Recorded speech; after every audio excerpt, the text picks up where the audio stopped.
Je dis, ça ne me rassure pas parce que, comme je l'ai dit, le problème n'est pas que le Cameroun ne soit pas capable d'organiser la CAN 2019. Il faut bien qu'on comprenne parce que on a tendance à noyauter le vrai débat. Ce n'est pas de ça qu'il s'agit. Mais regardez ce que ça va nous coûter. Moi, j'aurais préféré qu'on transporte un moule d'Italie au Cameroun pour fabriquer ces préfabriqués ici, pour faire ces préfabriqués au Cameroun. Mais vous imaginez bien qu'on vous dit qu'il y aura une dizaine de bateaux qui viendront avec des masses de béton, les déposer à Kribi, et il faudra les transporter de Kribi à Yaoundé. Tout cela a un coût. Et c'est un coût supplémentaire.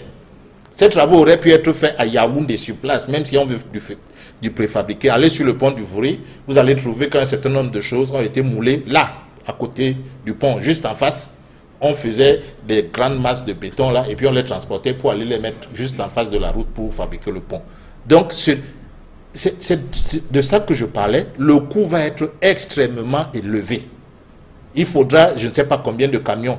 Quand 8 bateaux ou 10 bateaux ont ramené des masses de béton, je ne sais pas combien de camions il faudra pour partir de Kribi. Et vous savez que la route directe, c'est compliqué un peu parfois. Il faut revenir sur les DA, il faut tourner, il faut aller passer sur l'Axe-Loup. Je ne sais pas comment ça se fera. Mais je dis, ça ne me rassure pas. Au contraire, ça confirme qu'on va être dans des coûts extrêmement élevés pour construire ces stades-là. Et je dis, moi, citoyen camerounais, dont c'est les impôts qui contribuent à construire ce stade ou à rembourser la dette qu'on contracte pour construire ce stade, je ne suis pas d'accord que pour un prestige éphémère de 3 semaines, qu'on fasse ce type de dépenses quand je connais le contexte de mon pays actuel. Abdoulaye Ado, au moment où la polémique enfle sur ces retards des travaux sur les sites, notamment le stade de Jabouma et celui de Lembège, c'est l'ambassade d'Italie qui, cette fois-ci, vole au secours de l'entreprise. Vous avez été convaincu par l'explication du maître d'œuvre et de l'ambassadrice d'Italie? Moi, je suis convaincu depuis longtemps que le Cameroun va tenir sa CAN parce que le Cameroun a décidé d'organiser cette CAN, de fêter en Afrique avec l'Afrique. Il faut dire que depuis beaucoup de temps, la Fédération camerounaise de football avait voulu, et même M. Issa Hayatou, que la CAN s'organise au Cameroun. Mais le Cameroun n'avait jamais décidé d'organiser, jusqu'au moment où, en 2014, le chef de l'État lui-même a demandé que le Cameroun pose sa candidature. Et une fois que c'est acté à ce niveau-là, ça veut dire que le président de la République qui s'est engagé devant les citoyens camerounais et devant l'Afrique va tout faire pour honorer l'engagement du Cameroun, mais surtout la jeunesse camerounaise. Parce que cette CAN-là, la dernière CAN avant celle de 2016 qu'on a organisée, mais c'est en 1972. Combien de Camerounais ont pu voir cette CAN-là, même dans les archives? Moi, je pense que c'est peu. Aujourd'hui, la jeunesse camerounaise a envie de fêter avec les Africains. Et il n'y a pas mieux que le football. Et c'est cette jeunesse qui n'y croit pratiquement plus. Non. Plus de temps avance. La jeunesse croit. Vous savez, il y a toujours des gens qui savent généralement instrumentaliser l'opinion publique. En vérité, la CAN du Cameroun ne souffre de rien. Parce que dans le cahier de charges signé par le Cameroun, on avait besoin de 4 stades principaux avec 5 stades d'entraînement par site. Ça veut dire que un stade par équipe plus un stade pour l'entraînement des arbitres. Voici l'engagement du Cameroun. Si on prend le site de Limbe, Limbe a le stade principal, Limbe a 3 stades d'entraînement et on jumelle Limbe à Boya. Il y a 2 stades d'entraînement à Boya, donc on a les 5 stades. Vous allez du côté de Yaoundé, en prenant seulement le stade Amadou Ahidjo, les 2 stades annexes, le stade militaire, et d'autres stades, on peut même, il y a même Bankomo, le centre technique, il y a le site de Yaoundé n'a aucun problème. Maintenant, les sites qui ont un léger retard, c'est Douala et Garoua. parce qu'il faudra réhabiliter le stade de la réunification et construire également le stade vous ignorez le stade d'Olembe. Rien n'a encore sorti des terres. Le stade d'Olembe, Madame l'ambassadrice vous a dit. Et il faut savoir que l'Italie s'est engagée à accompagner le Cameroun dans ce projet-là. Donc ce n'est pas seulement des entreprises italiennes, même l'État italien. Pour ce qui est de Garoua, les Portugais ont reçu l'attribution de la réhabilitation. Ils ont fait la descente sur le terrain. Donc, pour Garoua également, le problème ne se pose pas. Ici, au stade de la réunification, la semaine dernière, même votre télévision a indiqué que les Canadiens ont pris la totalité du financement. Donc, en vérité, le Cameroun, par rapport au délai, n'a aucun problème, puisque le Cameroun va présenter ses stades 3 mois avant la fin, 3 mois avant le début de la compétition. Allez, Charles Monguemoueme, Abdoulaye Ado semble très optimiste à la lecture de ce qui a été présenté dans le dossier technique du Cameroun pour bénéficier de l'attribution de cette Coupe d'Afrique des Nations 2019. Oui, M. Abdoulaye Ado parlait aux autorités. Il parlait au chef de l'État et à tous ceux qui l'entourent. Mais il faut parler au peuple, il faut parler aux citoyens du Cameroun. Donc, à ce moment-là, lui-même, il vous dit il n'y a aucun problème. Et il vous dit qu'il y a un léger retard. Un retard est un problème, il me semble. Maintenant, il y a un cahier de charges, il faut le dire. Le cahier de charges, comme je l'ai mentionné parfois, c'est un contrat. C'est-à-dire que pour que le Cameroun passe au plan B qu'il est en train de vous dérouler, parce que c'est ce qu'ils ont mis en marche déjà, c'est le plan B. En réalité, Limbe est jumelé à Douala pour faire un site. Bafoussam fait partie des sites qui étaient dans notre dossier, plus Garoua et Yaoundé. Alors, quand vous regardez tous ces sites, et vous savez ce qu'il faut comme infrastructure pour accompagner les matchs de foot, parce qu'il n'y a pas que les matchs de foot qui se jouent sur le terrain, vous allez recevoir du monde, il faut les mettre dans un certain nombre de conditions pour que ces personnes-là réalisent qu'elles étaient allées à une CAN. Donc, ceux qui parlent au chef de l'État pour lui dire que, Monsieur le Président, on flatte votre orgueil, le Cameroun sera prêt, on le dit de façon péremptoire. Je veux leur rappeler que le comice agro-pastoral de Bolova avait été décrété par quelqu'un. Je ne sais pas combien d'années il a fait pour qu'il se tienne. On avait les mêmes discours, le comice va se tenir. Les cinquantenaires, c'était pareil. Non, le cinquantenaire va se tenir dans tous les cas de figure. Et il s'est tenu avec retard. Les mêmes ne reviennent plus vous dire, non, vraiment, on était péremptoire là, mais nous-mêmes, on n'était pas certains. Je veux dire une chose, je vous l'ai dit, ne nous trompons pas de débat. Le débat n'est pas, est-ce que le Cameroun peut organiser une CAN? Aujourd'hui, le débat, c'est que le président de la CAF, contrairement aux idées qui ont été émises, parce que ce que les officines qui défendent dans un patriotisme bancal, l'organisation de la CAN telle qu'elle est en train de se faire, les gens veulent faire croire que le président de la CAF en veut au Cameroun parce que le président Issa Hayatou lui aurait retiré la CAN U17. On veut le faire croire. Simplement, le président de la CAF sort de la Tunisie la semaine dernière. Il a fait une déclaration. Il a fait une déclaration claire et simple. Il a dit, nous respecterons scrupuleusement le cahier des charges à tous les niveaux. Si on sait entendre le français, scrupuleusement, ça veut dire que... Qu'on peut dire, la CAN 2019 du Cameroun n'est pas en danger. Non, ça veut dire que le cahier des charges tel qu'on nous l'a donné, vos plans B, ce n'est pas le respect scrupuleux. Quand on dit respect scrupuleux, c'est le plan A. Le plan A. Vous comprenez ce que ça veut dire? Et il a dit à tous les niveaux. C'est-à-dire que sur le plan des stades, les hôtels, les centres médicaux, etc. Et il veut aligner la CAN sur des standards qui permettent aux joueurs professionnels africains d'être à la hauteur de leurs valeurs internationales. Lui, il pense aux joueurs. Il sait à quel niveau ils sont aujourd'hui en Occident. Il veut leur donner le même type de confort. C'est de ça qu'il s'agit. Et quand on regarde donc l'évolution des travaux, un certain nombre de choses, sincèrement, sauf à refuser de voir, on a de gros ennuis qui arrivent. Les stades d'entraînement de Douala prévus Dans le cahier des charges, c'est Bapelépé. Vous avez vu l'état de Bapelépé? Les stades prévus à Douala, je crois, pour les arbitres, je ne sais pas, c'est peut-être Bonham Sadi, les corps publics. À côté d'un marché, un terrain qui n'a pas de clôture. Vous pensez que c'est la sécurité, tout ça?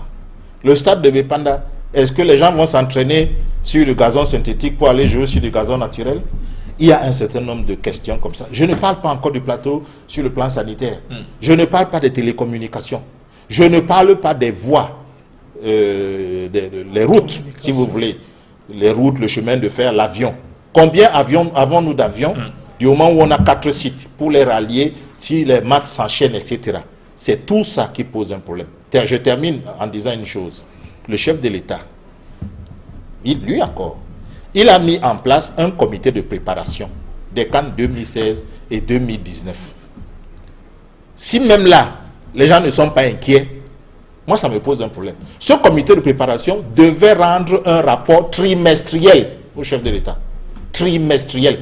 Vous avez entendu la réunion de ce rapport, de ce comité. Il a au moins 50 membres. C'est pratiquement la moitié du gouvernement qui est dedans, plus les délégués de gouvernement de toutes les zones où ça va se tenir. Vous avez déjà entendu qu'il y a une réunion qui a siégé, présidée par le Premier ministre, qui préside ce comité de préparation et qui a rendu un rapport trimestriel depuis 2014.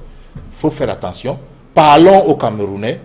Moi, je ne viens pas sur un plateau pour avoir raison. Je viens pour donner mon point de vue sur ce qui se déroule sous mes yeux.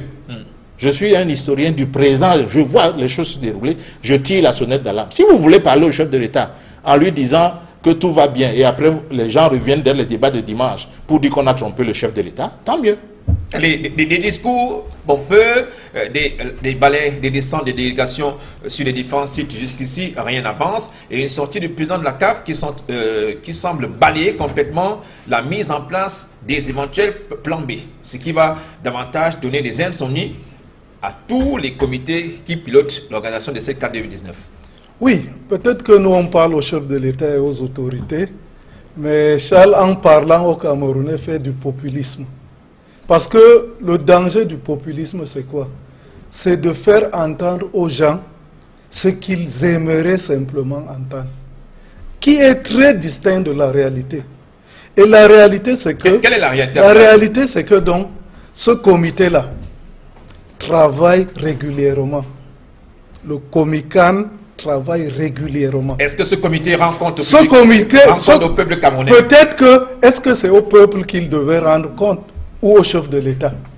Donc, il faut s'interroger.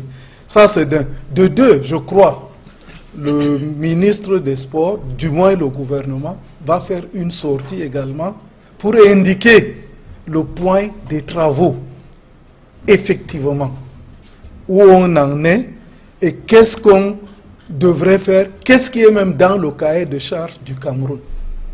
Je dis que par rapport à ce qui est dans le cahier de charge du Cameroun, le stade du match d'ouverture doit avoir, on a demandé au Cameroun 40 000 places. Les demi-finales également à peu près la même chose, la finale la même chose. Les autres stades, on a besoin de 20 000 places. Nommément. Vous comprenez? Voici ce qui est fondamental dans le cahier de charge. Maintenant, si on prend l'exemple de la CAN des filles, on a tenu le même discours. Les Camerounais ont tenu les mêmes discours, parfois même les mêmes gens avaient dit qu'on n'allait pas être prêt. Mais quand la CAF est venue, on a organisé la CAN du Cameroun, CAN féminine. Les gens ont dit que on a pulvérisé le cahier de charge de la CAF. Avec la preuve, c'est que, quelle que soit la facture, la preuve, c'est que le Cameroun a été félicité dans l'organisation. Et la CAF a déclaré que depuis qu'on organise la CAN féminine, d'ailleurs c'est au Cameroun qu'on a baptisé sa CAN féminine, c'était championnat de football féminin, donc que le Cameroun avait placé le niveau. Le problème maintenant, c'est que celui qui va organiser la CAN féminine encore en Afrique, a-t-il le droit de faire moins que le Cameroun? Est-ce que la CAF va accepter? Je ne pense pas. Je dis donc que les réhabilitations de tous les stades de Yaoundé, ça a pris 10 mois. pour réhabiliter tous les stades. Est-ce qu'on va encore se lancer dans la voie nous avons 17 mois. Nous avons 17 mois. Nous avons 17 mois pour le faire. Et je dis que l'ambassadeur d'Italie l'a indiqué. Les Camerounais s'attendaient à ce qu'on construise encore le stade comme par le passé. On dit que ça, c'est une vieille technologie. Le Cameroun s'est adapté à la technologie du préfabriqué. Pour ceux qui sont à Yaoundé, je veux donner un exemple d'un immeuble préfabriqué. Quand vous êtes au boulevard du 20 mai, l'immeuble de la CAA, qui est au boulevard du 20 mai, est en préfabriqué. Quel immeuble à Yaoundé peut dépasser cet immeuble-là? Non, la technologie a évolué. Le stade de Turin. Ça vient pas le stade de Turin. Juste une seconde. D'accord, Charles. Je peux terminer. Vous connaissez le lycée polyvalent de Bonabéry? Non. Je ne connais pas, je ne suis pas. Si vous étiez allé, vous sauriez que c'est un lycée qui a été créé dans les années 70 et qu'il était en préfabriqué. Ce n'est pas une nouvelle technologie. Vous n'apprenez rien aux Camerounais en leur disant qu'on peut faire des stades en préfabriqué. Oui, je dis donc les rigoles, etc. Aujourd'hui, on fait les masses de béton, on vient les poser. C'est bien, comme ça, donc, ça vous voyez que tel que vous avez voulu alarmer les Camerounais, tel que vous avez voulu alarmer les Camerounais, je les rassure. Donc je ne parle donc pas au chef d'État, mais plutôt aux Camerounais. Et quand ils vont suivre mon discours, parce que c'est un discours sincère, ils vont sûrement être rassurés. Mieux, l'ambassadeur d'Italie l'a indiqué. Et je vous assure que, en vérité, au niveau je n'ai pas le jargon technique, on me l'a donné, mais pour ne pas être un imposteur, je ne vais pas utiliser ce jargon-là. Même dans ce qu'on a creusé là, parce que ça part du souterrain, dans ce qu'on a creusé là, on est déjà à presque 70%. Et le premier bateau, en vérité, arrive avec le matériel le 18 septembre. Donc, les dates sont calées. Et on va recevoir notre stade pratiquement 3 mois avant, le stade de Yaoundé. Ce qu'on a changé, on a donc demandé, parce que c'était un complexe qu'il fallait construire, avec des hôtels, avec des piscines et un certain nombre de commodités. Ce qui se fera, ça sera le stade, les stades annexes et également les voies d'accès. C'est ça qui est prioritaire. Le reste, on va compliquer, on va compléter après. Membre du Comicam. Non, du Comicam, non. Au moins, j'ai quand même des bonnes informations tirées à très bonnes sources. Non, écoutez, moi, je suis Camerounais. Vous appelez ça populisme, ça vous regarde. Je constate qu'il y a quelques semaines, pour une autopsie, on est allé chercher des Allemands. Aujourd'hui, la presse dit on n'est pas prêt. On est allé chercher l'ambassadeur d'Italie. Pour le stade de Douala, l'ambassadeur de Turquie doit se préparer, je suppose, pour qu'il vienne nous expliquer. Pour la réunification, l'ambassadeur du Canada. Au nord, à Garoua, ça va être l'ambassadeur du Portugal. Parce que pour convaincre les Camerounais, il faut aller chercher des étrangers, notamment qui viennent de l'Occident, pour être crédibles. Moi, je veux que le Cameroun soit crédible tout seul, monsieur. Et ce n'est pas du populisme. Ce que je vous dis, c'est que ce qui arrive, c'est qu'en 2018, nous avons 4 élections au minimum, des municipales ou présidentielles. Ça va coûter ce que ça va coûter. Le Cameroun vient de retourner au FMI pour emprunter moins de 500 milliards. C'est visible, c'est palpable. Si c'est ça que vous appelez populisme, je l'admets. Alors, on a une guerre au nord qui n'en finit pas, qui nous siphonne énormément d'argent. Alors, si vous me dites que dans ce contexte-là, une CAN qui devait être organisée avec un certain montant, parce que des gens ont dormi depuis 2014, date de l'attribution. Ils n'ont pas travaillé, ils n'ont fait aucune réunion, aucun rapport, même si vous voulez démontrer le contraire. Si je vous demande les comptes rendus et les rapports de ces réunions-là, vous ne pourrez pas les produire. Parce que si je vous dis les attributions de cette commission de préparation, vous ne pourrez même pas oser dire qu'ils ont travaillé. Parce que leur travail, c'était justement de veiller à ce que les chantiers-là qui sont en retard avancent. Ils ne l'ont pas fait. Ça veut dire que vous êtes en train de dire que le Premier ministre a fait une série de rapports chaque trimestre depuis 2014 pour dire que tout avance bien alors qu'il n'y a rien qui se passe sur le terrain. Vous savez très bien qu'on a modifié le site du stade de Japoma. On l'a changé alors que ce n'est pas ce qu'on a présenté à la CAF. Quand vous faites un dossier que vous présentez à la CAF, vous dites là où se joue le match d'ouverture, vous dites là où se joue la finale. Quand vous commencez à dire que non, à Yaoundé, on ira même au centre de la CAF, je vous dis ça, c'est le plan B. Le plan A. Et c'est celui-là que le président de la CAF a dit vouloir respecter scrupuleusement. Si vous dites que la CAF ne peut pas, en cours de route, modifier le cahier de charge en demandant 6 stades, je suis d'accord avec ça, parce que c'est modifier un contrat pendant son exécution. Pourquoi voulez-vous que vous modifiez le cahier de charge sans l'accord de la CAF, parce que vous êtes en train d'enlever les hôtels, de parer à ceci? Non. Tenez le langage de la vérité aux citoyens camerounais. Et je vous dis, en tant que Camerounais, je veux que c'est moi d'abord qui soit convaincu. Si vous voulez aller convaincre les étrangers d'abord, allez-y. Mais l'image du Cameroun, c'est les Camerounais qui doivent d'abord l'acheter, avant l'extérieur. Si les Camerounais n'achètent pas l'image du Cameroun, on a raté complètement ce qu'on est en train de faire. Des éléments, des balbutiements jusqu'ici enregistrés sur le terrain. On a l'impression que les uns et les autres se sont contentés de ce plan d'urgence qui a été érigé pratiquement en modèle de gestion. À la dernière minute, y aller, comme le dit Charles, avoir des chiffres ronflants. Non, moi je ne pense pas. Et Charles a également dit, il a cité les difficultés auxquelles fait face notre pays. C'est des difficultés réelles.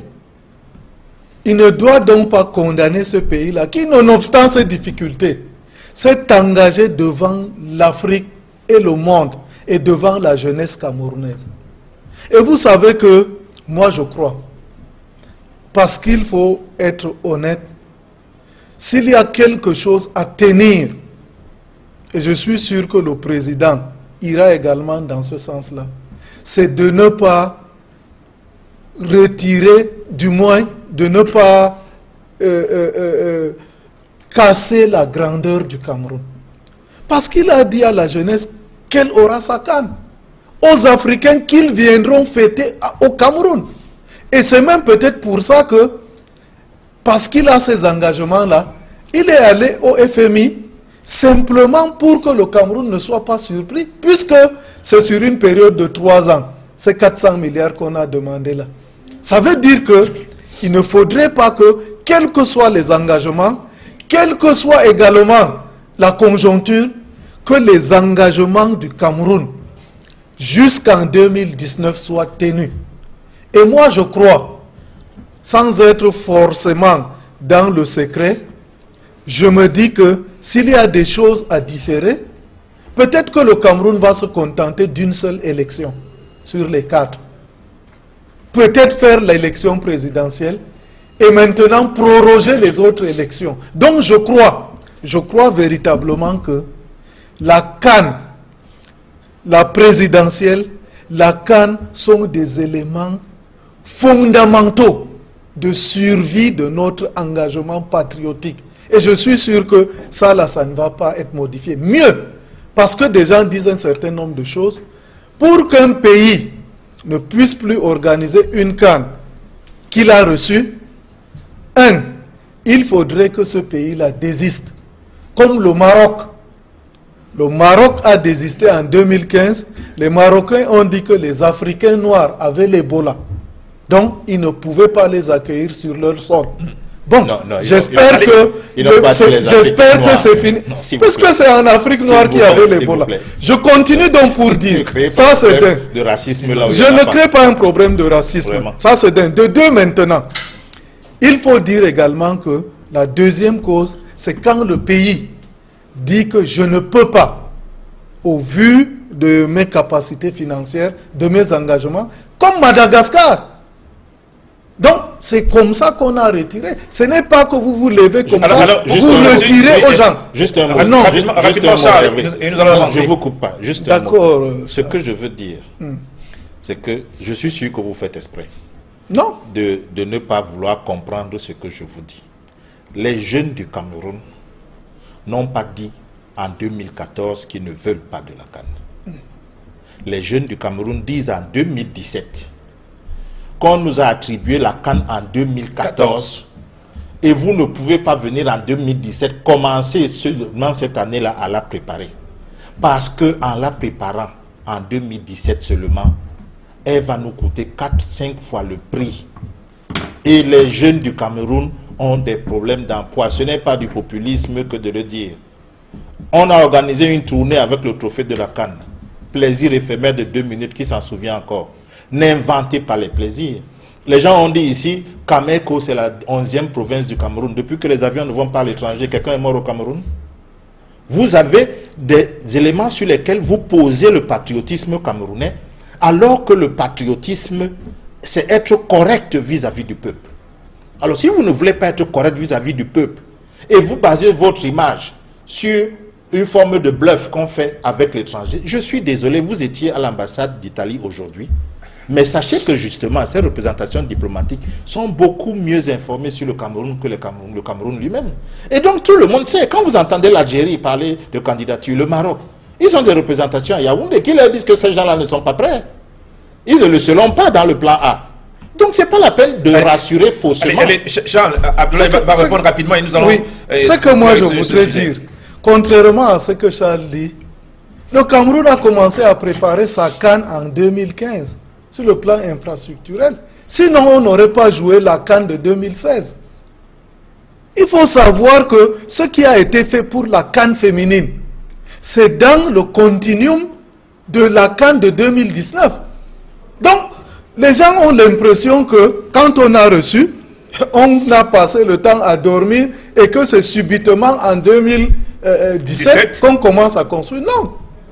On est dans un programme, je dis qu'il y a déjà 2 sites prêts. Il nous reste encore 2 sites prêts. Non. Vous-même, vous avez dit que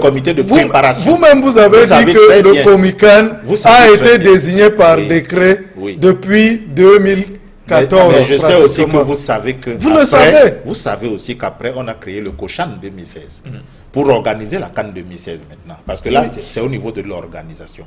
Maintenant, il faut un COCHAN 2019 pour la CAN 2019. Sauf à me dire que à la période où nous sommes en 2017, il n'est pas encore nécessaire de commencer à penser l'organisation de la CAN 2019. Je vous le concède, mais ce que je veux vous dire, c'est que admettez que tous les Camerounais ne partagent pas cette inertie et cette façon de gérer à la va-vite et en improvisant le destin du Cameroun. Voilà. Quand le Maroc avait désisté, c'était à moins 2 mois de la compétition. C'est la Guinée qui a pris. La Guinée équatoriale avait pris ça. Il y a eu le COCHAN, non? En l'espace de 2 mois. Donc moi je dis que si c'est seulement ça, il n'y a également pas de problème. Parce que dans tous les cas, la CAN du Cameroun s'organisera selon les standards de la CAN. Comme le GCI s'est organisé cette année dans les conditions qu'on connaît, l'année prochaine on peut encore l'organiser comme ça. C'est ça votre discours? Le discours de la médiocrité, le discours de la médiocrité, je parle de la CAN. Ne le tenez pas envers le peuple camerounais. Je parle de la CAN. Respectez les Camerounais qui ont besoin d'excellence comme tous les peuples du monde. S'il vous plaît. Nous tous, nous avons besoin d'excellence. Ce que nous disons, c'est que il y a des Camerounais alarmistes. Vous prenez un exemple sur une CAN qui s'est tenue à la pour vous dire que ça a eu lieu. Parce que justement, et c'était une belle CAN. On a transposé nos camerounaiseries à la CAF. Non. Aujourd'hui, c'est notre gouvernance. Charles, il y a un discours de surenchère qui effraie. Peut-être ça permet aux gens véritablement d'être motivés. Mais en vérité, le Cameroun n'a aucun problème. Alors, parlons du Maroc. Vous gardez la balle au rebond, Abdoulaye Ado. Il y a cette pression médiatique du Maroc. Le Maroc aujourd'hui qui est revanchard. On rappelle que le Maroc organise un symposium sur la réforme du football continental. 2 jours pour repenser le football continental. Le Maroc aujourd'hui qui parle d'une revanche historique. Si le Maroc, le pays des Lions d'Atlas parvient à récupérer cette compétition au pays d'Albert Roger Mila. Une pression supplémentaire sur la CAF et sur les autorités camerounaises. Oui, ils vont chercher une autre CAN, pas celle du Cameroun. La CAN du Cameroun se jouera au Cameroun. Maintenant, le Maroc, c'est un très grand pays de foot. qui peut parler de foot en Afrique sans compter le Maroc? C'est difficile. Ils ont les infrastructures. C'est le premier pays africain qui a voulu organiser la Coupe du Monde.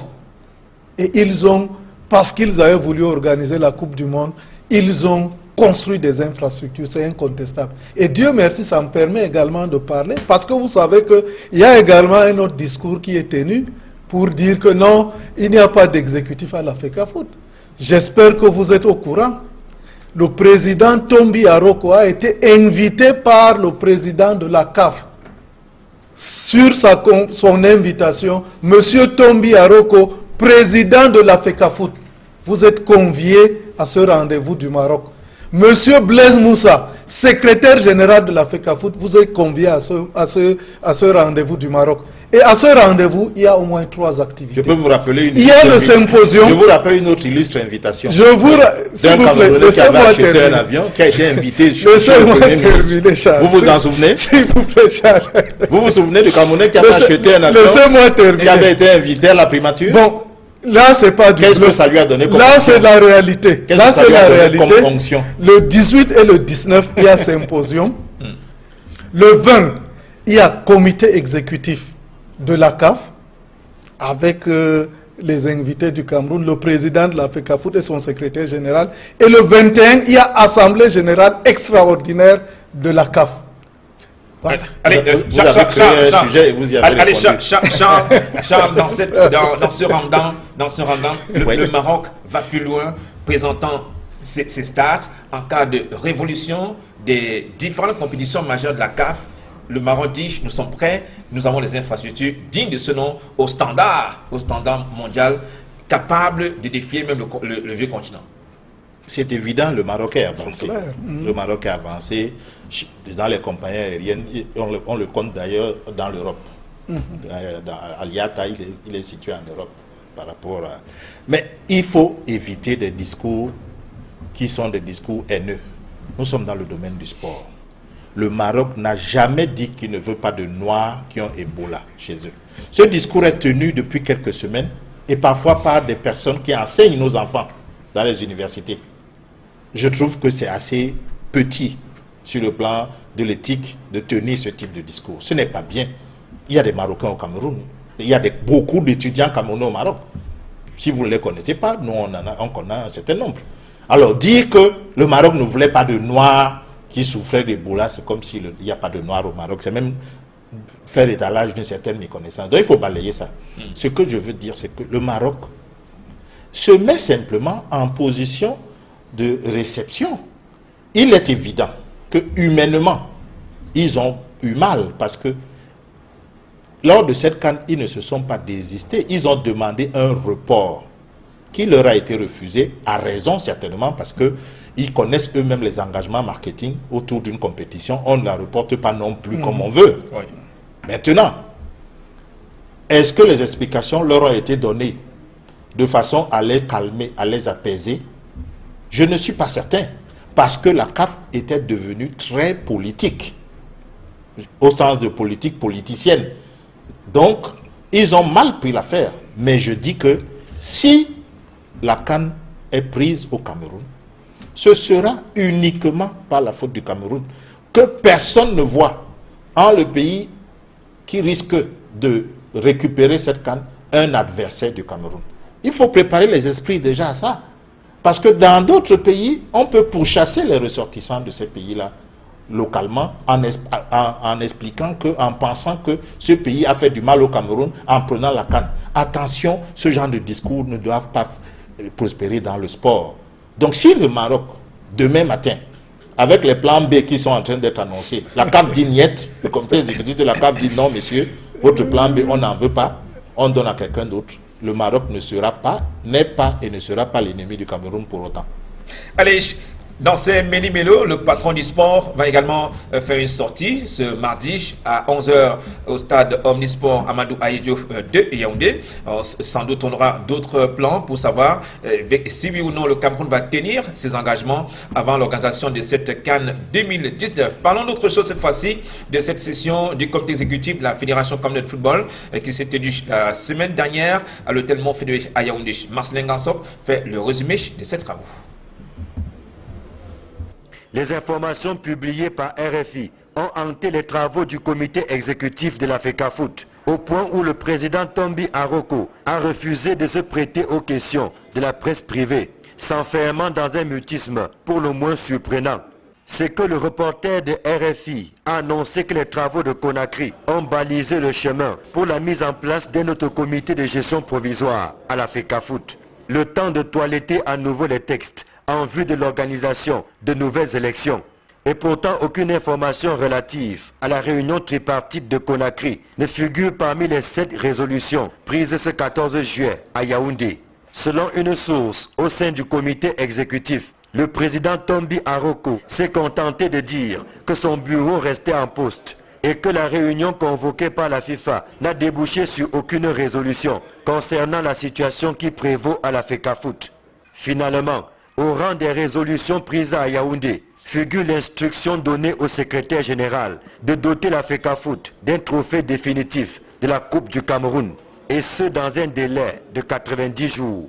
Ensuite, prenant acte des sentences rendues par la Chambre de conciliation et d'arbitrage du Comité national olympique et sportif du Cameroun, des sentences qui violeraient les dispositions légales ainsi que les règles cardinales de l'arbitrage, le comité exécutif a décidé de la création d'une commission ad hoc chargée d'examiner cette situation et de proposer des solutions idoines. Cette commission est chapeautée par le sénateur Alioum Aladji. Le comité exécutif a également confirmé la décision prise par le comité d'urgence, laquelle valide le contrat par objectif dans le cadre du programme Forward de la FIFA. Programme qui est relatif à la construction des terrains en gazon synthétique dans les stades municipaux des villes de Bertois, Gaoundéré, Maroua et Bafang. Des résolutions et bien d'autres prises par les 14 membres présents sur les 17 que compte le comité exécutif de la FECAFOOT. Les amateurs du sport camerounais sont restés sur la faim à la lecture du comité final de cette session du comité exécutif de la Fédération camerounaise de football. La semaine dernière également, le point focal de l'actualité, c'était à Conakry en Guinée, où la FIFA a organisé une réunion de conciliation. Certains acteurs ont effectué le déplacement pour vivre cette action menée par la Fédération internationale de football association. Jusqu'ici, c'est le silence dans le camp des différents acteurs, en dépit de ce mutisme qui a enregistré sur le terrain. L'un des acteurs du déplacement de Conakry la semaine dernière était sur l'un des plateaux d'Equinox Télévision. Vendredi, dans le cadre de Horizon Sport, Balor John, président de Authentique FC de Douala, revient d'abord sur les propos liminaires de cette réunion de conciliation organisée à Conakry par la FIFA. Nous l'écoutons. Oui, à Conakry, ce que je peux vous dire, c'est que même FIFA, à la fin, était vraiment surpris des comportements des gens qui étaient vraiment les gens internes. Une réunion de la FECAFOOT que vous connaissez tous, comment ça se passe souvent. Mais cette réunion s'est passée vraiment à un calme terrible. Tout le monde était content. Même la FIFA nous ont dit, quand on les avait dit que cette réunion sera une réunion de quartier, que ça ne peut pas se passer. Non, puisque c'est la FIFA qui nous a dit, on ne peut pas venir monter nos mauvaises habitudes à la FIFA. Surtout, tout le monde s'est bien comporté, puisque au niveau de la prise de parole, on donnait à chacun. Ils ont voulu commencer par moi. J'ai dit à la FIFA non. Parce qu'après lecture des problèmes qui mènent le Cameroun depuis peut-être 3 ans, vraiment c'est là où je suis que FIFA était fort. Parce qu'il avait un jeune gars qui s'appelait Luka Nicolas. Tant c'est exposé des problèmes du Cameroun, il a tout dit. Et le début jusqu'à la fin, il nous a même rappelé certaines choses que nous autres on avait déjà oublié. Nous qui avons les problèmes.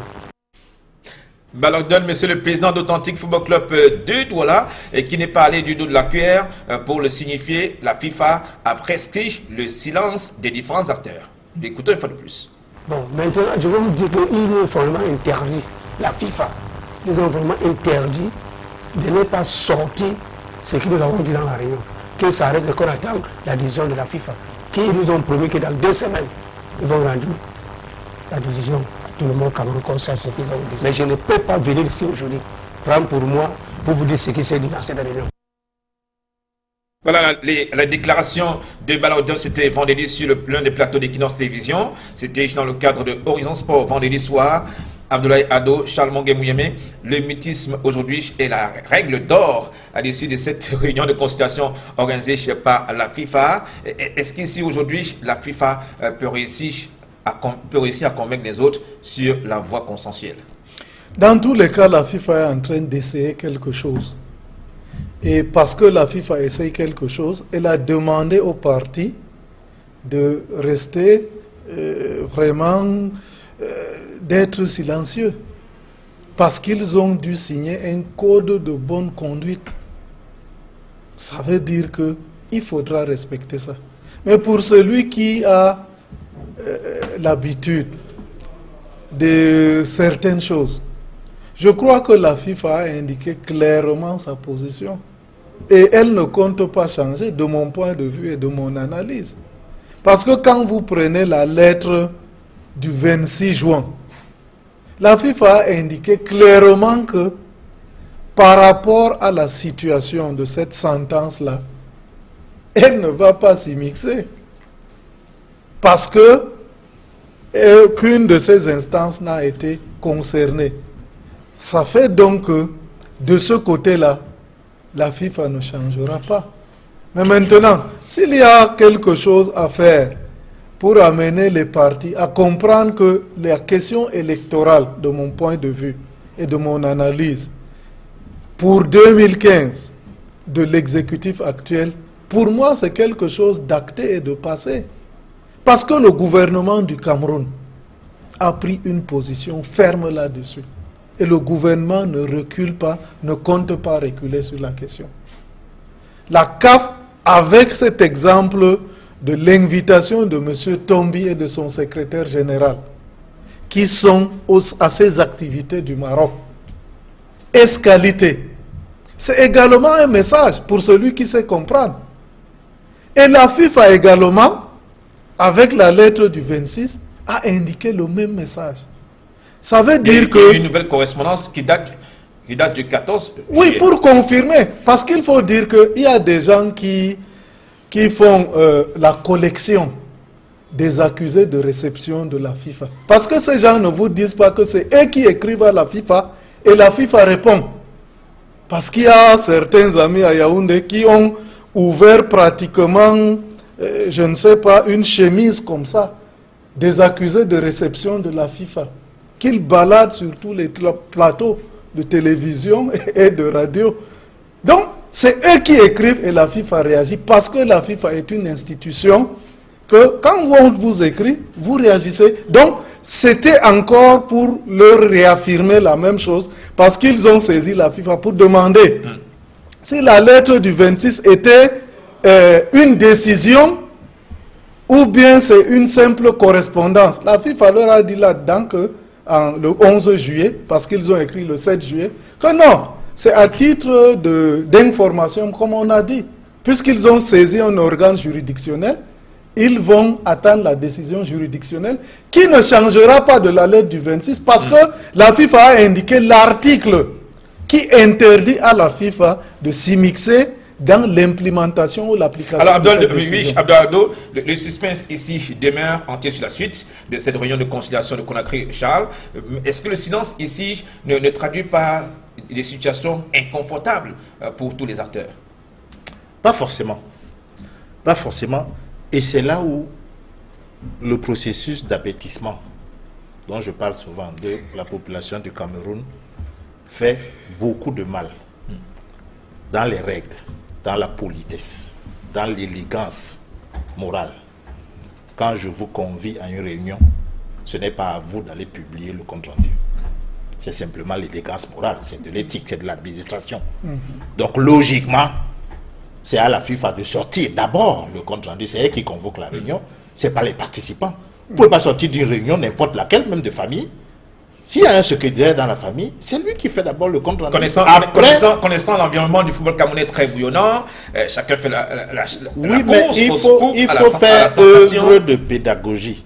Parce que l'abêtissement est très enraciné. C'est ce que le prince Kouma Doumbé III appelle le génocide intellectuel au Cameroun. Il avance à grands pas. D'abord, il faut comprendre le double discours. La FECAFOOT n'a pas de problème. Mais on convoque des gens au cours de réunions, etc. Mais pour parler de quoi? De quoi donc parlait-on à Conakry? Puisqu'il n'y a pas de problème à la FECAFOOT. Il faut que nous soyons honnêtes et que nous fassions une société qui est une société éthique une société civique. Le ministre qui a écrit un communiqué pour balayer une décision d'un organe juridictionnel établi par l'Assemblée nationale était ministre de la Jeunesse quelques mois avant. Il a appelé le Premier ministre pour lancer une campagne de réarmement civique auprès de la jeunesse du Cameroun.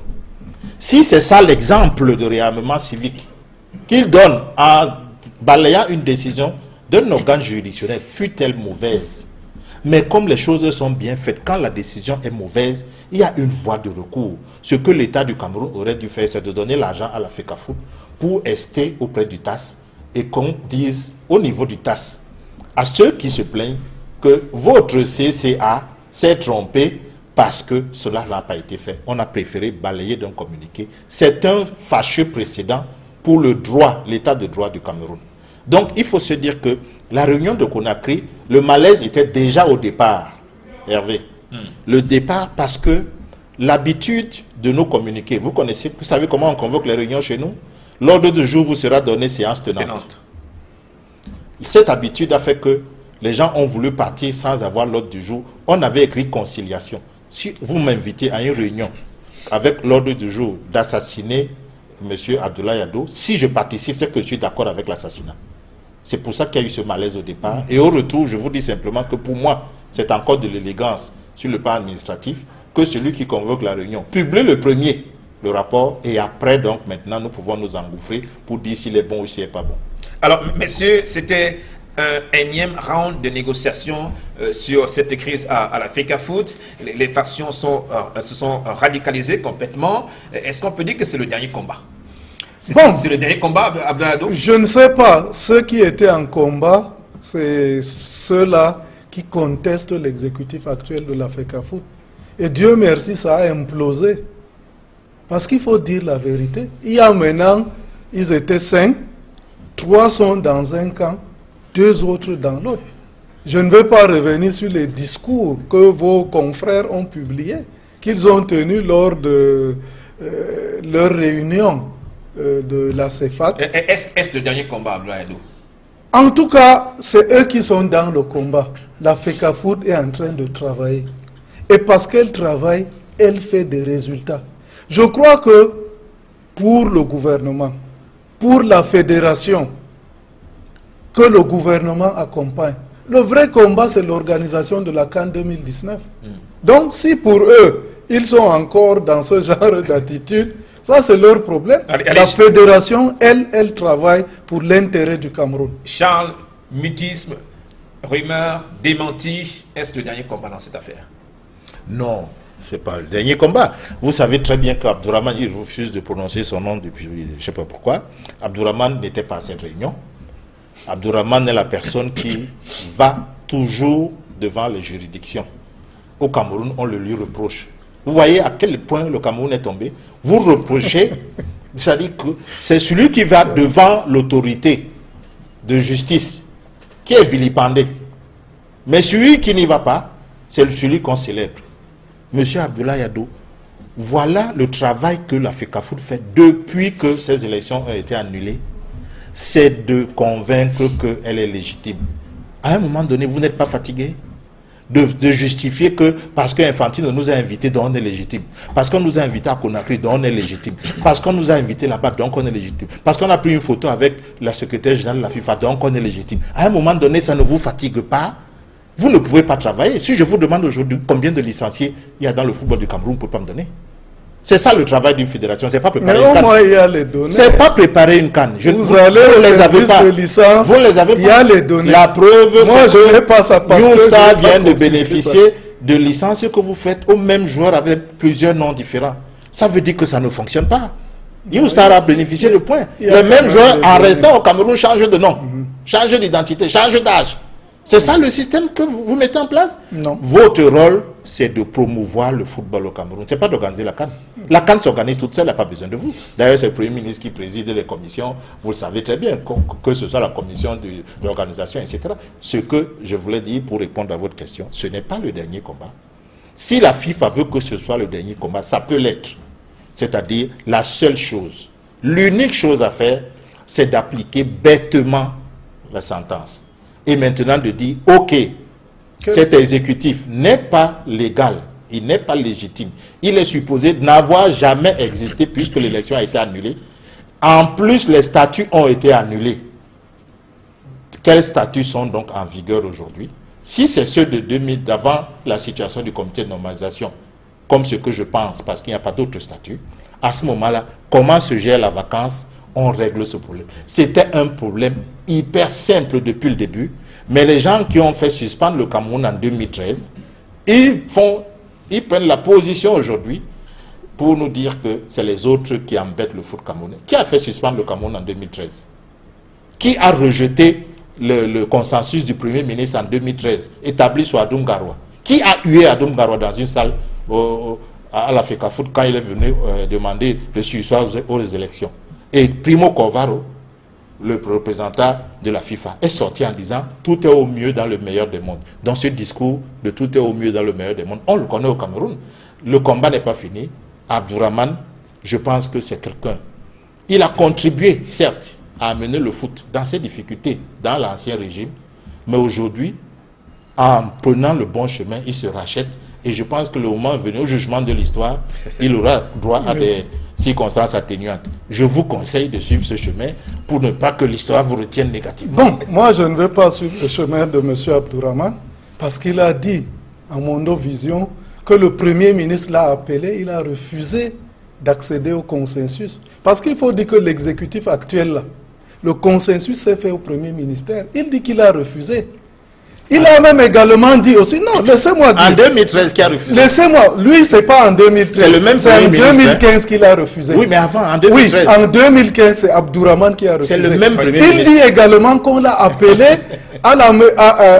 au siège du RDPC, devant 3 ministres de la République. Il a refusé. Qu'est-ce que le RDPC vient chercher? C'est lui qui l'a dit. Moi, je ne savais pas. Donc, je dis que s'il faut dire que les autres ont refusé le consensus, le dernier consensus organisé par le gouvernement, c'est M. Abdourahmane qui a refusé. Et je dis, aujourd'hui, si le gouvernement en place, au niveau du Premier ministère, sur instruction de la plus haute hiérarchie, ne peut pas réunir des Camerounais, leur donner une orientation, et que ça marche, ça veut dire que c'est un problème. C'est pourquoi le ministre des Sports... C'est pourquoi le ministre des Sports... Ça veut dire que les Camerounais sont intelligents. Si M. Bidung Pat n'avait pas existé, il fallait le créer. Il a sifflé la fin de la récréation. M. Bidung Pat avec son communiqué. Aujourd'hui, depuis ce communiqué-là, le football camerounais avance. Le Cameroun qui, depuis 2002, cherchait une Coupe d'Afrique des Nations, ne l'a pas obtenue, grâce au communiqué de M. Bidung Pat qui a ramené la paix et la remobilisation. Le gouvernement, on a gagné le trophée. Le foot se joue, les infrastructures se construisent. Le Cameroun, sur le plan du football, est en train de faire un bond spectaculaire vers l'avant. Allez, nous attendons les résolutions avec les félicitations du jury de cette réunion de conciliation de la FIFA à Conakry en Guinée la semaine dernière. Parlons dans quelques secondes du football, cette fois-ci, sur l'air de jeu de la 23e journée partielle du championnat de Ligue 1. Jean sur le ballon, quant à David, Victor Zornital, Jean passe sur la prochaine Gabi remet le ballon, un jeu passe pour Guidon qui presse 1, 2, 3 et qui remporte. Il n'y a pas de football sans 33 Export. 33 Export, supporter numéro 1 du football. Bon retour sur le plateau de 100% foot sur Equinox Télévision. Allons dans les stades, parler de cette 23e journée partielle du championnat de Ligue 1. D'abord, le département du Mungo au stade municipal de Loum. Le champion sortant s'est révolté sur son terrain, malgré les conditions détestables pour les acteurs de ce match entre UMS et le Dragon de Yaoundé. Les Cha-Cha-Cha Boys qui ont enregistré une défaite au stade municipal de Loum. C'est une équipe de Guy Bertin Djemnan qui était sur une mauvaise spirale, a réussi cette fois-ci à engranger les 3 points de cette 23e journée à domicile de bon augure pour permettre à UMS de Loum, le champion du Cameroun en titre, de se remettre sur les bons rails avant la suite de la compétition, notamment la 24e journée qui va se jouer en 3 temps. Score de cette rencontre du stade municipal de Loum, 1 pour l'équipe locale et 0 pour Dragon Yaoundé, les Cha-Cha-Cha Boys. Le but a été inscrit sur un penalty au stade municipal de Loum. Dernière action des acteurs enregistrés au stade municipal de Loum par notre reporter Jacquino Molon. Écoutons l'entraîneur Guy Bertin Djemnan de BMS et le gardien de but Edimo qui a gardé ses cages inviolées. C'est le travail, je me sens bien. Je me sens bien parce que vu la semaine, on a bossé durement. Voilà, on avait un objectif à atteindre. Donc voilà, l'objectif c'était les 3 points. Puisqu'on a les 3 points aujourd'hui, je crois que ça fait c'est une bonne augure pour le club et moi ça me ravit.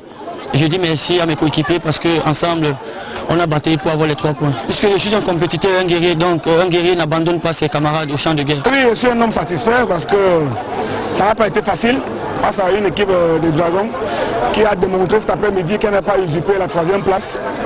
Je pense que cette victoire, c'est l'apanage, n'est-ce pas, de la population, des supporters qui nous ont mis tous comme un homme derrière cette équipe cet après-midi.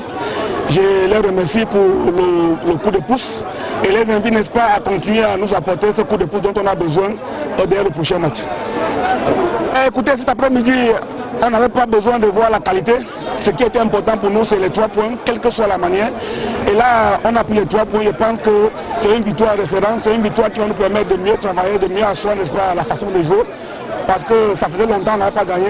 Donc là, maintenant, les gars vont travailler avec beaucoup plus de confiance et je pense qu'ils vont essayer d'élaborer le jeu la prochaine fois. Un pénalty contesté par l'adversaire. Mais c'est normal. Vous savez, aucune équipe n'est contente quand elle conçoit un pénalty. Donc ça a été une faute. Les arbitres ont jugé et ben voilà quoi. On a 3 points suite à ce tir au but et on est que satisfait. Deuxième arrêt ce soir, le stade de la réunification de Douala-Bépanda. Les As qui brillent sous le ciel de la capitale économique après le score de 2-1 enregistré face à l'Union sportive de Douala dans un derby. Les Brésiliens de Bépanda semblent bien maîtriser la recette 2-1. Et les As de Douala, les Brésiliens de Bépanda, cette fois-ci, ont réussi le meilleur face à une équipe de la PGS de Fou, très joueuse. Mais ce sont les Brésiliens de Bépanda qui ont engrangé les 3 points de cette 23e journée partielle. Reportage.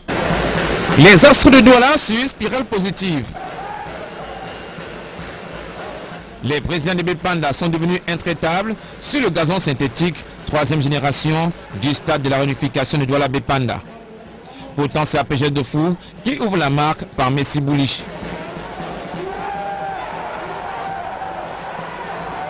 Astre de Douala, qui ne veut pas abandonner les 3 points du jour, se reprend rapidement.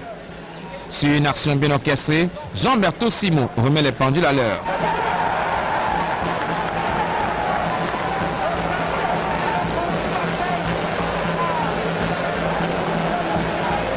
Les Brésiliens de Bépanda, très en verve, contre les opérations.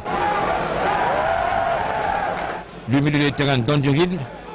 Grâce à sa fluidité dans le jeu, Sombo Ernest, du bout de la semelle, inscrit le but victorieux des Brésiliens de Bépanda.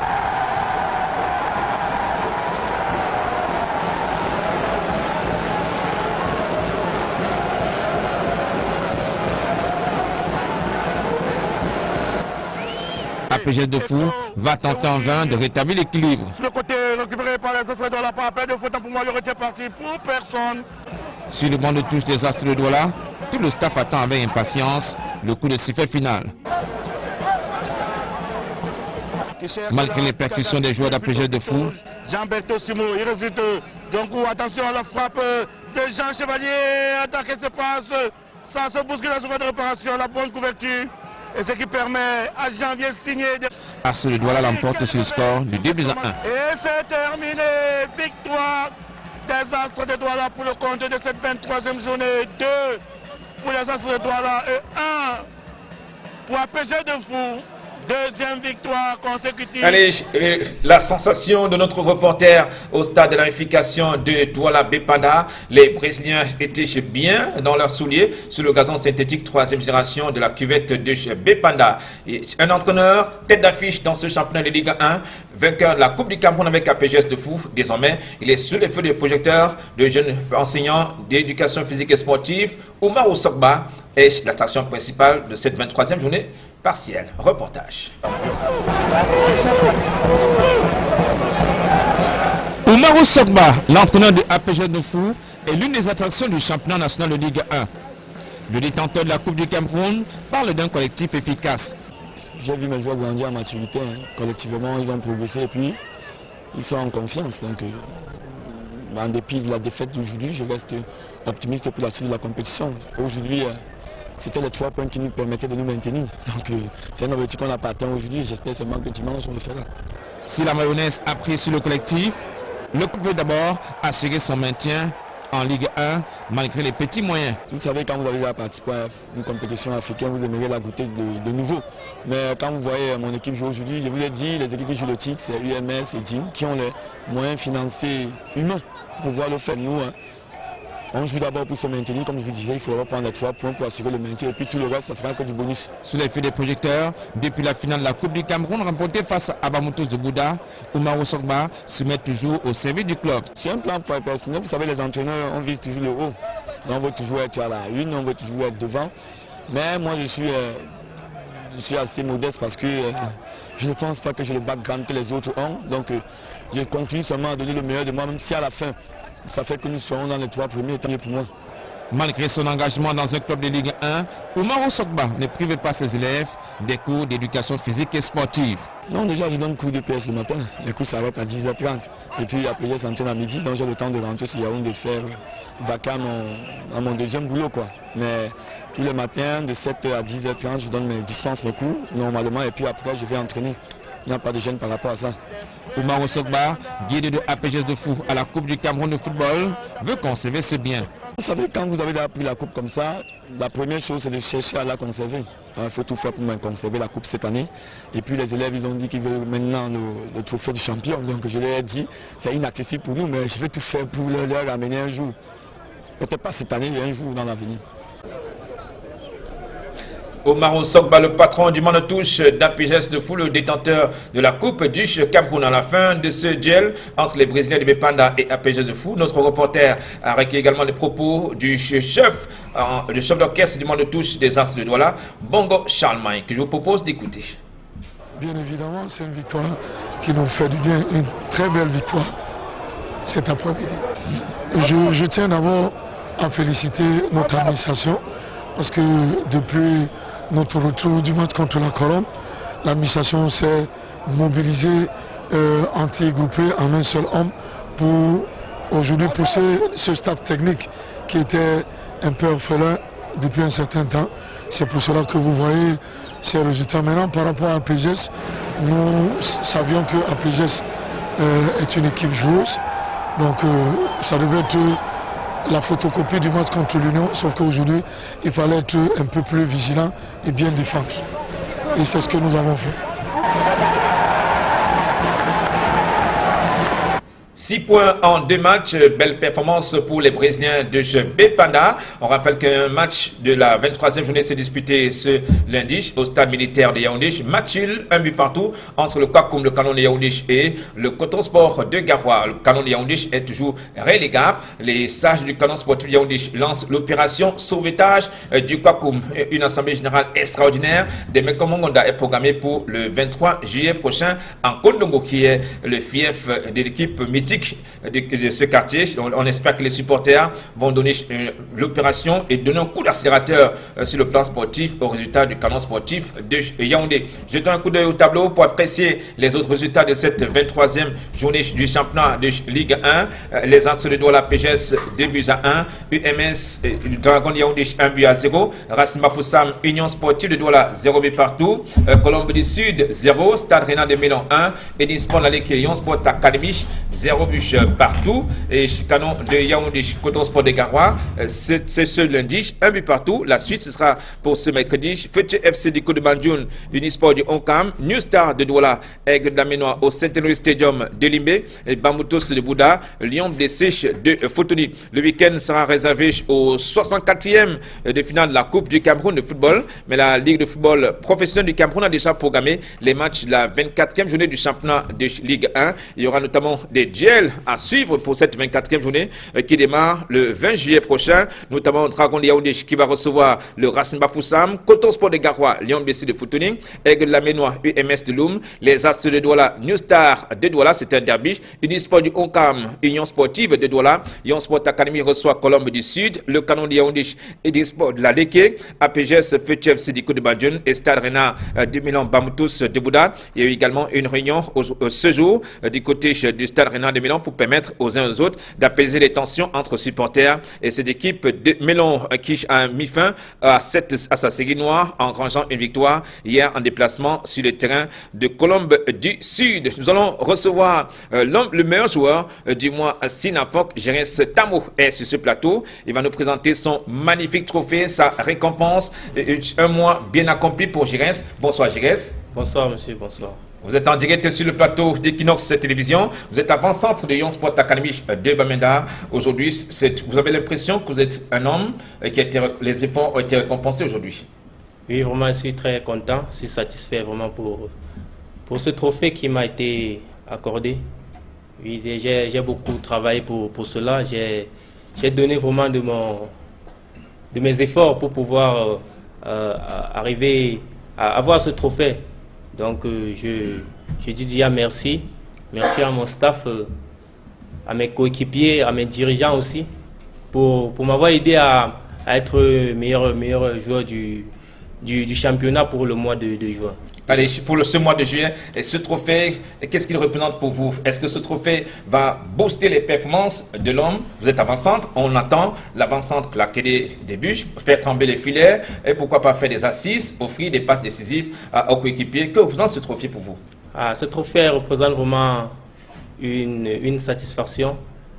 Déjà, ça me donne encore un moral haut pour pouvoir continuer à travailler dur et marquer des buts pour être vu au-dessus de la mêlée et être vu par les dirigeants. On rappelle que vous avez reçu votre trophée des mains de l'ambassadeur Albert Roger Mila. Sans doute beaucoup d'émotions. Être face à une légende du football continental, ça vous a inspiré? Oui, hier j'étais très ravi. J'étais fier de recevoir mon trophée des mains de son Excellence Roger Mila, qui a été un très grand avant-centre que j'ai beaucoup admiré. Et j'aimerais faire comme lui et déjà travailler dur pour pouvoir marquer des buts et être, disons, je peux dire être... Parmi les meilleurs. Parmi les meilleurs, oui.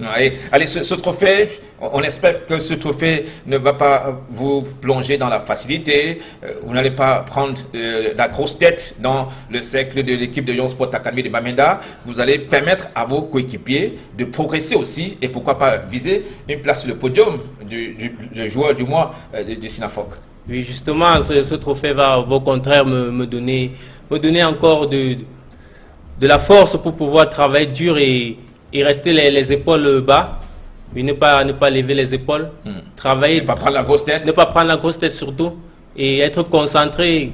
Et grâce à Dieu, tout ira dans de bonnes conditions. Abdoulaye Ado, ce championnat APGS et Nispon qui marque le pas, est-ce que ces deux clubs sont parmi les prétendants sérieux pour le titre de l'année sportive? Oui, je crois, mais il faut dire que quand même la seconde phase va être très difficile comme ça, parce que tout le monde veut maintenant véritablement se déterminer pour ceux qui veulent jouer au niveau africain, pour ceux qui veulent jouer même le maintien. Vous voyez comment, en réalité, quand on essaie de voir le nombre de points entre le premier, le deuxième, le troisième, bref, ce n'est pas beaucoup de points.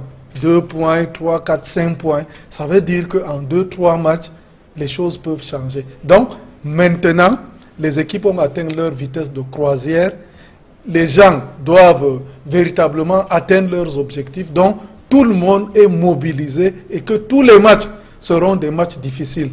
Sauf que, et ça je le souhaite vivement que cela n'arrive pas, il ne faudrait pas que des matchs se jouent hors du stade.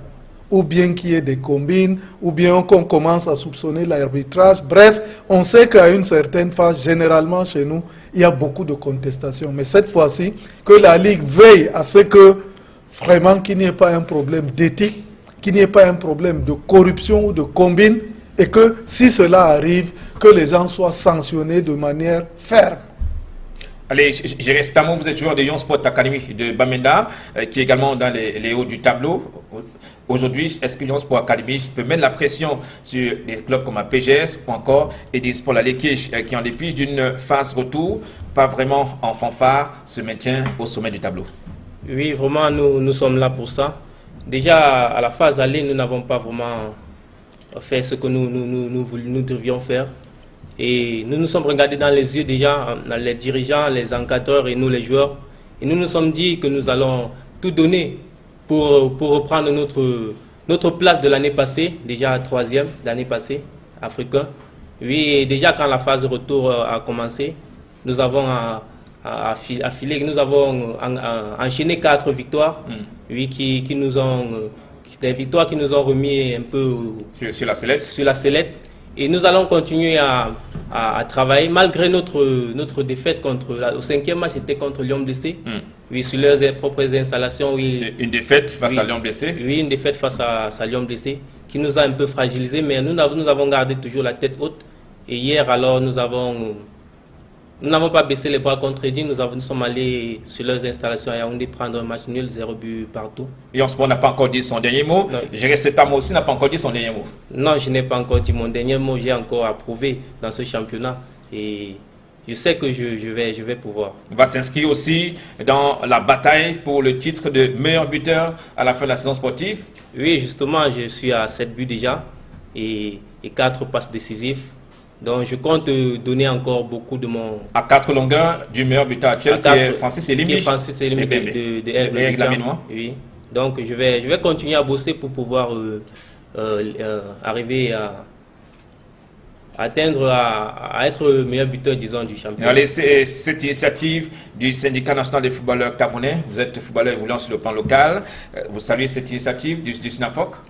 Pas parce que vous avez été récompensé, mais d'abord en tant que jeune footballeur, quelle est votre appréciation sur l'initiative du SYNAFOC? C'est une très grande initiative vraiment que la SYNAFOC a mis en place. Déjà, c'est pour bousculer le moral des footballeurs camerounais, qu'ils travaillent dur parce qu'à la fin de chaque mois, ils ont un prix.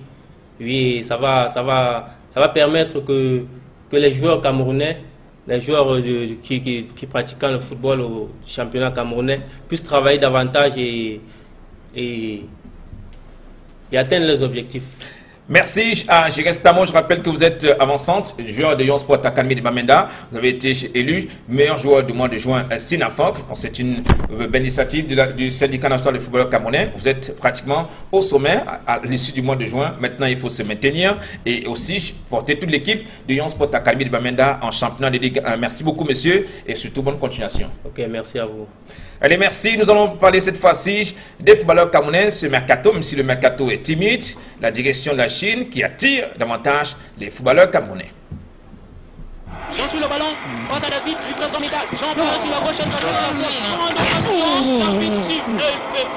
David remet le ballon, je passe pour Guidon qui presse 1, 2, 3, et qui remporte. Il n'y a pas de football sans 33 Export. 33 Export, supporter numéro 1 du football. La colonie camerounaise de la Chine qui prend de l'ampleur au jour le jour de ces sirènes qui n'épargnent pas les acteurs du sport camerounais. Les Lions indomptables, le capitaine des Lions indomptables qui a lui aussi pris la direction de la Chine et sont nombreux désormais qui sont installés dans ce mouvement. Même si hier certains parlaient d'un football de petit niveau, la Chine aujourd'hui est devenue une destination incontournable pour les footballeurs. Voici un reportage que nous a proposé Hippolyte Sylvestre Zangao. Nouvelle Eldorado pour beaucoup de footballeurs. La Super Ligue chinoise est désormais la destination de nombreux internationaux camerounais.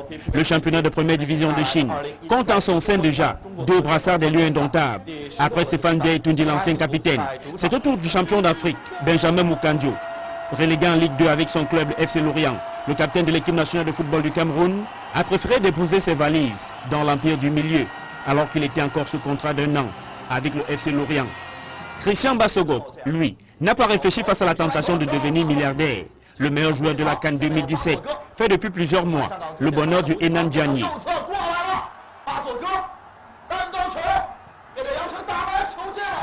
La colonie des internationaux camerounais en Chine se renforce. Christian Bekamenga rejoint Liaoning FC. C'est là que l'ancien attaquant de Troyes va désormais évoluer. Olivier Boumal n'a disputé aucun match en Russie pendant la Coupe des Confédérations, mais Liaoning FC avait déjà la main sur le lieu indomptable. Alors que le mercato est encore ouvert en Chine, une bonne dizaine de footballeurs camerounais actuellement en négociation avec les clubs de ce championnat pourraient y déposer leurs valises dans les prochaines semaines.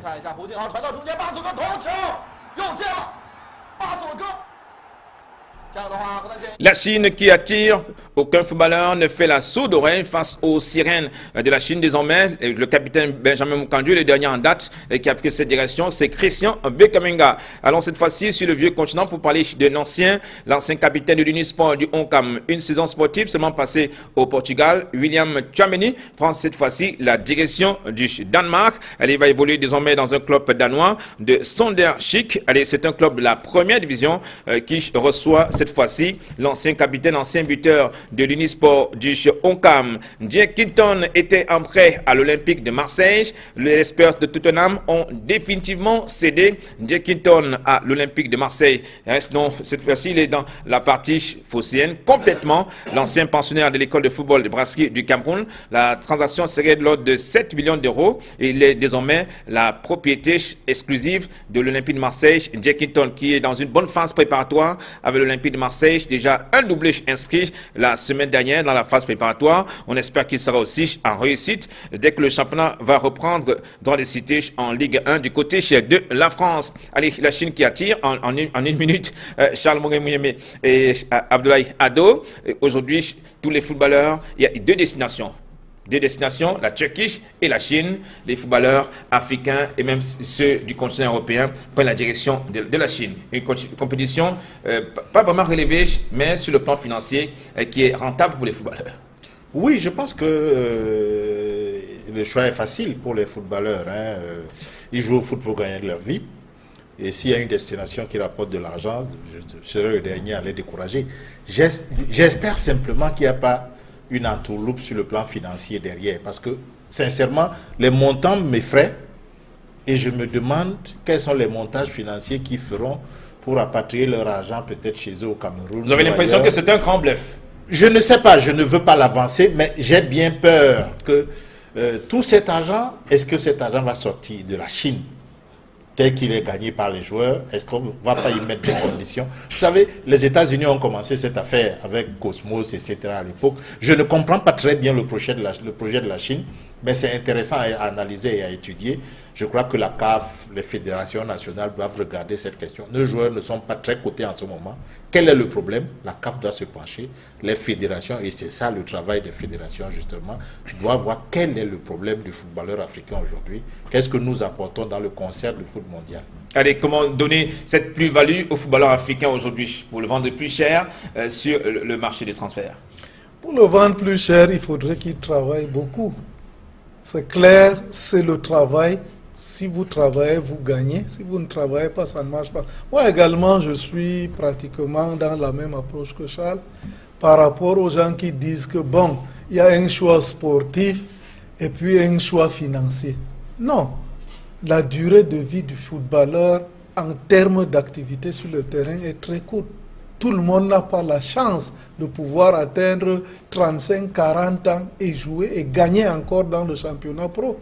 Ils doivent gagner et parfois les chances ne se présentent pas plusieurs fois. Donc, quand il y a et que leur intérêt, l'intérêt de leur famille est sauvegardé par rapport à ça, je ne découragerai jamais un footballeur de choisir une destination parce que c'est lui qui souffre, c'est sa famille qui souffre et c'est lui qui doit peut-être assurer la survie et la relève de cette famille-là. Donc, la Chine n'est pas aussi dernière. La Chine est en train de se préparer pour gagner une Coupe du Monde. Peut-être 2050, mais c'est maintenant qu'ils mettent la base. Ils veulent mettre cette base-là, voilà, avec des stars et avec des gens qui ont une expérience. Merci beaucoup, messieurs. On va dire merci à Abdoulaye Ado. Merci d'avoir effectué les placements de la capitale politique. Je vous remercie de m'avoir invité parce que vous le savez, vous au moins vous savez que chaque matin, je suis d'abord les émissions d'Equinox avant d'aller au travail. C'est un fidèle de Cadence Matinale. Voilà, donc ça c'est incontestable. Et je salue Ndongo et Gladys. Voilà. Allez, merci Abdoulaye Ado, également merci à Fidèle des Fidèles, Charles Mouyeme, merci pour ce sacrifice une fois de plus ce soir. C'est moi, il n'y a pas de... Merci beaucoup. On va dire merci à toute l'équipe de production ce soir. Rendez-vous lundi prochain pour un autre numéro de 100% foot sur Equinox Télévision. Madame, messieurs, bonsoir, salut, bonsoir à tous.